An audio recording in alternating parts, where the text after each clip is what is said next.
Alright, hopefully you are fresh off of the Developers Insights video and now you're here to check out the kit reveal.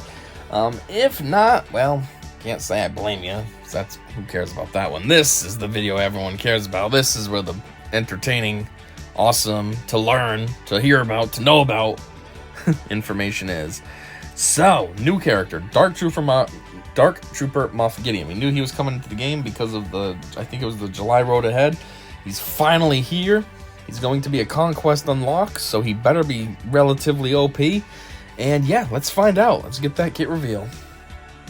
So first is Force Lance. He uses his Magna Guard stick and just kind of hits the droid. Hey, they said that they weren't going to make Dark Trooper be one of his allies, so then he can stay with an Iden team, and then here he is hanging out with Dark Trooper. Seriously? Final text. Deal physical damage to target enemy. Gain 1 stack of insight, max 4, until the end of the encounter. And if the target had daze, offense down, or stagger, stun them for 1 turn. That's a lot of options to have to get a stun. There you go. Not bad. This attack deals 10% more damage for each debuff on target enemy. Oh, so you want them loaded with debuffs. So you're going to want to put them on like a...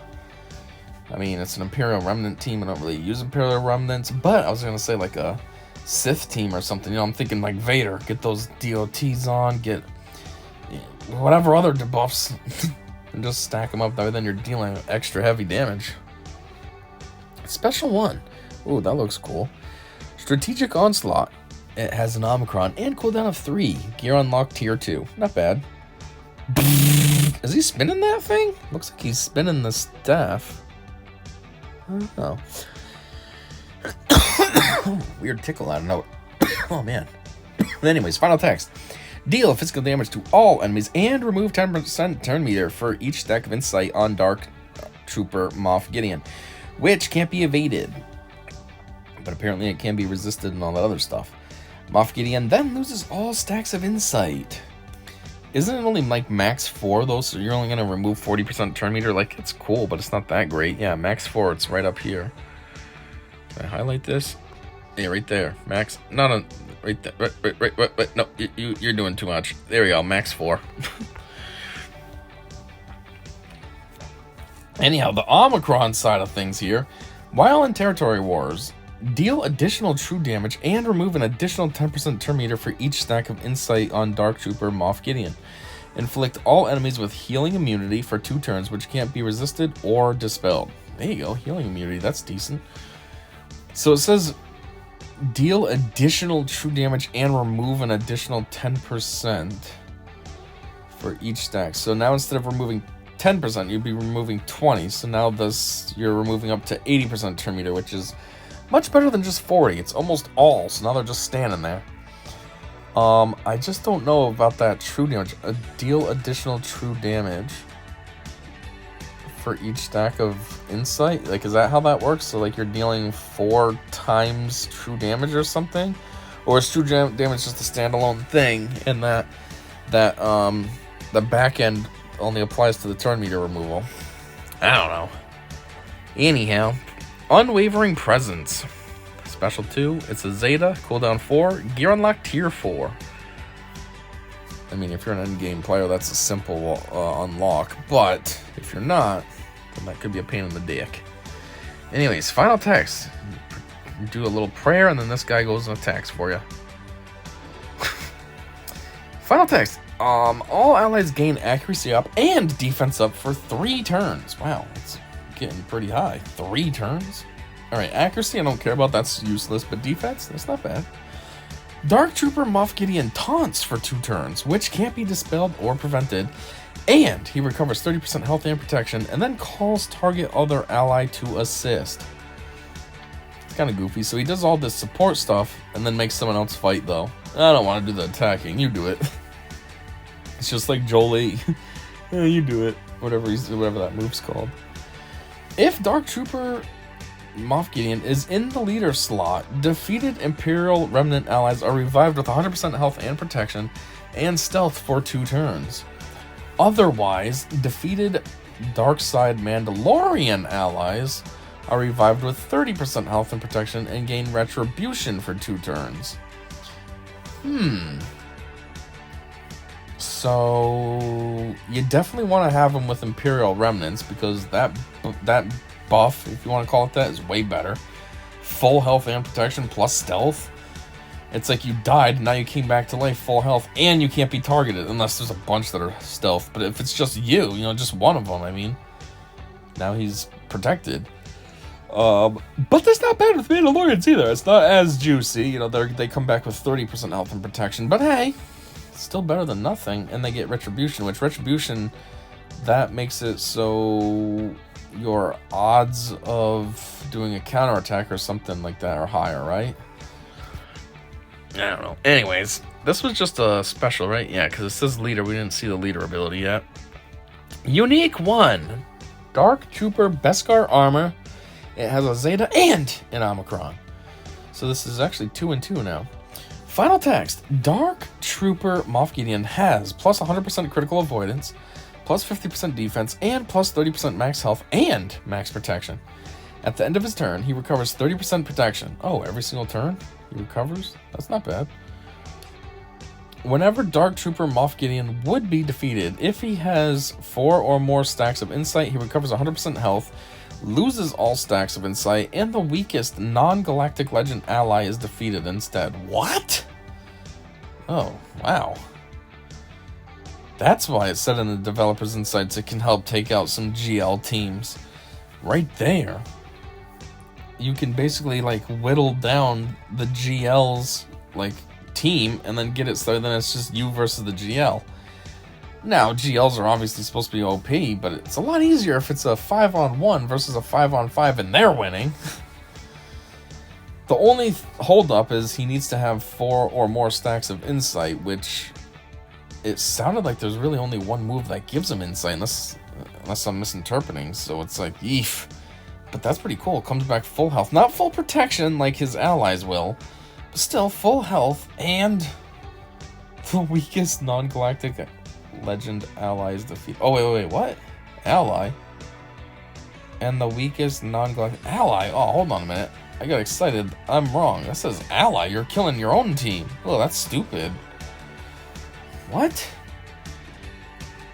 And the weakest non-galactic legend ally? Why would you want to kill your own team? Never mind. That went from cool to dumb.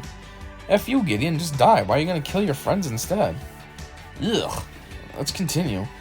If the allied leader is a dark side Mandalorian, so Maul, Dark Trooper Moff Gideon gains 25% offense. Dark side Mandalorian allies recover 20% protection at the end of their turn. Dark side Mandalorian allies recover 20% protection at the end of their turn. Okay. So now if you have one that got revived, it had 30 and 30, but then it takes a turn. Now it has 50% protection, basically. Well, I guess it would be 30% of the 20.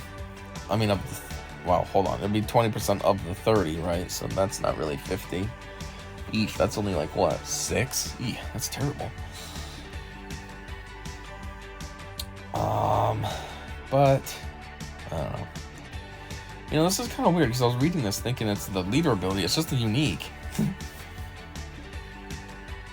Man, that's actually crap. The weakest non-galactic legend dies instead. What the heck? At first I thought that was the enemy. I was like, whoa, that's sick. No, it's your friends. Really? Who wants to kill their own team? I mean, I guess technically you should have lost him. So if he's stronger than someone else and he comes back, I guess get rid of the other one. But still. Ugh. Anyways. While in territory wars, so this is the Omicron portion, Dark Trooper Moff Gideon gains an additional 30% max protection and recovers 100% protection on his first turn. What? Recovers 100% protection on his first turn. What does that mean? So, if he takes a turn... what if he didn't take any damage yet, and then his turn comes... What, he's going to recover 100% protection, which is 0 because he didn't take any damage, and then that's it? He doesn't get to utilize that anymore? That's weird, too! He begins the battle with taunt for 2 turns. Well, I guess that's where they get you, because he's taunting, so he will take damage. Which can't be dispelled or prevented, and 4 stacks of insight. Oh, there you go. That's good. Start right out the gate with 4 stacks of that. Okay. Whenever he receives damage, he gains a stack of insight, max 4, until the end of the encounter. Okay, and there's that too. Oh, that's Territory Wars, though. That's the Omicron. Never mind. Again, I'm getting confused. I'm thinking that's the regular kit. No, that's just the Omicron. So normally he doesn't start with all that extra stuff. He gains it whenever he takes damage. Well, while he's taunting, though, he'd be gaining insight like nobody's business. Anyways, now the leader ability. Shadow Contingency, Zeta. Gear unlock tier 6. Even though this thing only says a Zeta, it says while in Territory Wars. So I would imagine this also has an Omicron. They just forgot to call it out. Anyways, final text. Non-droid Imperial Remnant allies have plus 75% critical chance, critical damage, defense, and offense. If all allies were Imperial Remnant at the start of battle, A, whenever an ally gains or loses bonus turn meter or a bonus turn, they recover that much health and protection. And they recover that much. Okay, so the turn meter I understand. If you gain, like, say, 30% turn meter, then you're going to recover 30% health and protection. But a bonus turn, what are you recovering then? 100%? It's not bad. Whenever an enemy gains bonus turn meter or a bonus turn, they lose 10% defense, offense, and turn meter until the end of their turn. Now the next turn. What? So if you gain turn meter... So again, now you gain 30% turn meter, but now you're losing 10%? What? Okay. And then what's the point of all this plus 75% in the beginning if you're just going to lose... You know what I mean? Yeah, I have plus 75% defense and offense, but oh, I gained some turn meters, so now I lose 10% of that. That's dumb. Whenever Dark Trooper Moff Gideon uses a special ability, all allies gain 10% offense and defense stacking until the end of the encounter. Okay, so now they lose it, now you gotta do a special so they can gain it back. Cool. Whenever Dark Trooper Moff Gideon begins his turn, all allied Moff Gideons, which there'd only be 2, gain 1 stack of insight until the end of the encounter. You know, that's actually kind of goofy, because I don't think the existing Moff Gideon does anything with insight. Like, isn't this just like a new buff? So, what? So the old Gideon's just gonna be walking around like, hey, I got some insight as well. This doesn't mean no good, but I got it. The first time each other ally is defeated each encounter, Imperial Remnant allies gain 100% turn meter, which then, does that count as the thing so they lose 10% defense and all that? Hey, look, somebody died, so now we have turn meter, but oh, we're getting weaker because we gained that turn meter. Like, cool. Anyways, the apparently unofficial Omicron, while in Territory Wars, non-droid Imperial Remnant allies have plus 75% max health and, just plain old health and mastery, and plus 30 speed. Whenever an Imperial Remnant ally taunts, dispel all debuffs from all allies and all buffs from all enemies. Oh, wow. Just by making them taunt. Well, isn't Moff supposed to be taunting all the time? So that's cool. You can keep your team clean and keep theirs weak, I guess, getting rid of all buffs. Whenever an Imperial Remnant ally is revived, grant them a bonus turn. Okay, cool. So they die, they come back, they gain full health and protection, and they're taking a turn right out the gate. Not bad. But again, that's the Omicron. It's not even like the real kit. Anyways, Insight, the thing that they keep gaining. Abilities gain additional effects based on the number of stacks. Wow, that's the whole story behind Insight. Cool. Anyways, I think that's this whole entire kit reveal. Now it's time for the community comments. Me personally, I don't find this to be as juicy as you'd think it would be. I mean, he's a Conquest character, he's got Beskar armor, but it's just kind of, it's an alright kit, and the Omicrons are halfway decent, but I don't know, for a Conquest character, I feel like there should be a little more. But let's see what the community thinks. Maybe I'm an idiot and nobody agrees with me, or maybe I'm right on target and everyone's gonna be like, this kit kinda sucks. Catsum, oh my god, stop the Conquest characters, please. Such pay to get characters. You don't have to pay, I don't, just takes forever to get them.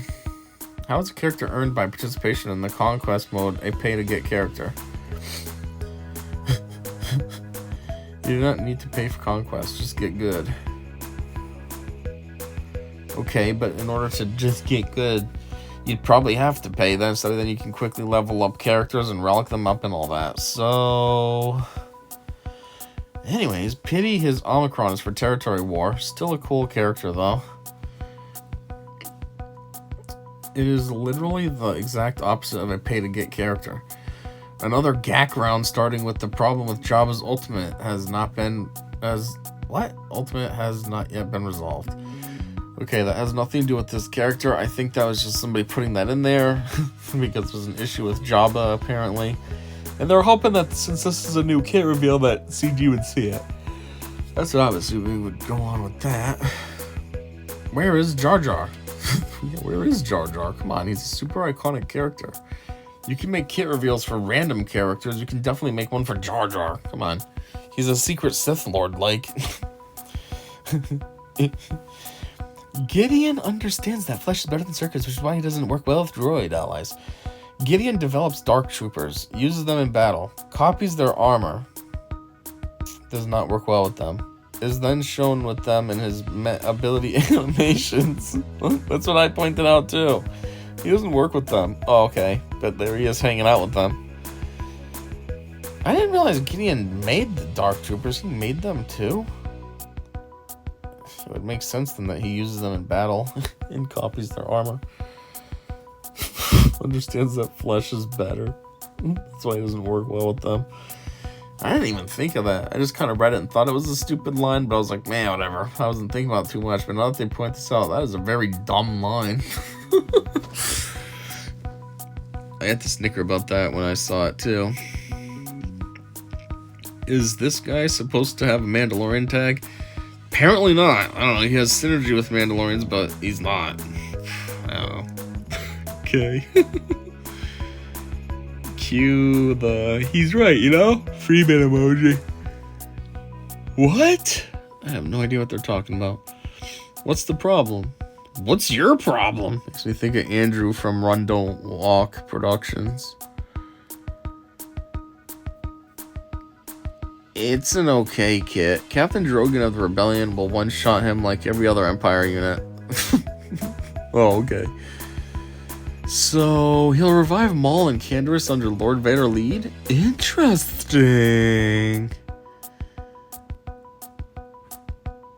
What? He'll revive Maul and Canderous under Lord Vader lead?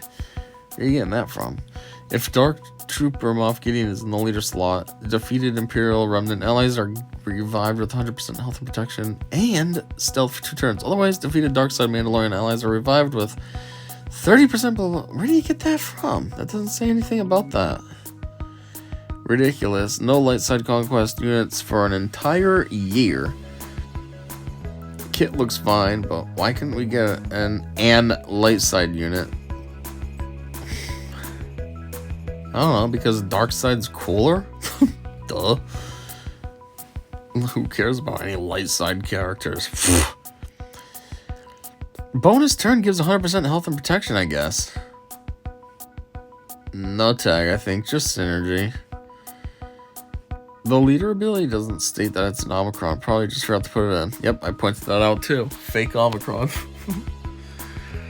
I finished every conquest within 11 days by spending 150 crystals each day. That is 1,650 crystals. Now multiply that by 3, and it costs 4,950 crystals to get a character to 7-star.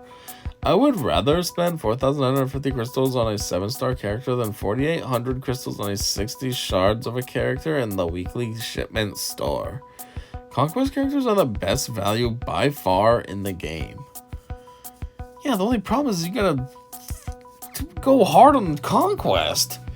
You're wasting all those crystals just to do Conquest, and then you gotta, you know, these stupid feats and stuff. You gotta have all the characters, you know, the requirements met so you can do all the feats. There's a lot more that goes into it than just, oh, get good. Pretty sure it's meant to give the option of using him with Gar Saxon and Imperial Super Commando. What difference does the alignment make? They could have made Jedi Knight Cal a conquest and Maliko's a legendary unit, and it would have been the same thing, really. Yeah, you tell them. Wait a minute, this is Ultra. I just realized Ultra, for the longest time, had that picture of Rey, but it wasn't Rey. It looked like a different face, but like it was supposed to be Rey with the hair and stuff. Now they're using Captain Drogon's face. Okay, this one just copied that. What? Dark Mandalorian team. Alright, cool. Not to mention the value you get beyond just the character, and the fact that you basically have a 3-month warning on farming what you need to gear and relic that character at unlock. That lead time was amazing. I've been able to take every Conquest character to relic 7 at unlock and have the Zetas and Omicrons I planned on applying ready and waiting. Seriously, one of the most F2P friendly ways of getting characters in the game. 141 light side characters in the game already, and only 112 dark side. We need way more dark side characters. Yeah, there you go. Somebody looked it up. Good. Dark side's cooler anyways. Fair, but using that logic as well, it's then 5-1, as Reva was a dark side territory battle legendary tune. What? Reva's not a dark side territory battle tune. She's the... Oh wait, no, territory. Never mind. I was thinking Conquest, because that's what we're supposed to be talking about here. It's just slanted is all. There should be more balance to these releases, and we got Ban, a light side lifter, at approximately the same cycle last year. We haven't gone a GL lifter since, and as you showed above, only one Outlast tune. Some of us like Jedi and Rebels and characters from the Andor shore that are apparently being completely forgotten about. It sure would be nice to show every faction equal love. Love is getting the touch-up, but why another dark side character to Conquest? Why not Satele Shan instead? Or Ahsoka? Or even a ship like Mando's from season motherfucking 3. Yeah, at the end, when he has like the silver Naboo ship. I figured that would come to the game. It's kind of weird that it hasn't yet. Every time I see a new character, I keep going, wow, that seems like a lot of stats. But then I realize it's Conquest and it'll take me years to get. So my excitement dies really quick. I hear you, homeboy. Same thing. It's a couple of years before I see that. Great character. Good job, CG. Thank you. Next one could be Violent Skull and Shin Hati. Violent Skull, he's the new one from Ahsoka. Yeah, he is pretty cool. I'm hoping they bring him to the game. Or Paz Vizsla and Axe Wolves and Koska Reeves. Or Gungan faction. Yeah, what's up with Gungans? How come we don't have Gungans? With Boss Nass and Jar Jar and more. It could be like Geonosians, you know what I mean? We just chose a bunch, made a faction out of it. Make a whole Gungan faction. I don't understand why there's no Gungans. Boss Nass? I can see CG doesn't want to put Jar Jar, because even though Jar Jar is like super iconic and famous in the lore of Star Wars just because people hated him, that would be the reason that I can see why CG wouldn't add him to the game, because they're just like, we don't want to hear it from the people, like, Jar Jar, boo. So you skip that. But what's wrong with Boss Nass? Why can't you add Boss Nass? I mean, I think you should add Jar Jar anyways, but I'm just saying, I can understand some of their potential justification, but Boss Nass, why are you skipping out on him? Gideon will have 100% crit avoidance. I don't think Drogon is hitting for 100k without a crit. Plus, it won't one-shot him, as he'll have 4 stacks of insight. Yeah, what's up, Cole? So he'll die, and instead he'll come back to life, and somebody will die in his place. Kind of like a semi-backwards Fives, how, you know, he'll die and then revives the other rebel that actually did die. But anyways, there it is. There we have it. That is the Moff Gideon, Dark Armor, whatever the heck he's called, Dark Trooper Moff Gideon kit reveal and community comments. Conquest character, 3 Omicrons, 3 Zetas, 5 moves total. seems decent enough, especially the omicrons. The omicrons aren't bad. But yeah, I guess that's all I got for now. And until next time, I said see ya.